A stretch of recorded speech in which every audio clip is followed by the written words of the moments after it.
கோழியோட கல்லு ஈரல் அவ்வளோ டேஸ்ட்டாக இருக்கும், செம்ம டேஸ்ட்டாக இருக்கும். சன்ஃப்ளவர் ஆயில் போட்டுக்கிறேன், 2-3 பட்டை, கொஞ்சம் போல் சோம்பு, 2 வெங்காயம் நல்லா மீடியம் சைஸாக நல்லா வதங்கி வரட்டும்.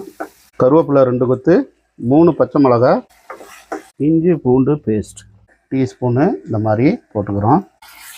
நான் கல் ஈரல் ஒரு 600 கிராம் இருக்கும்.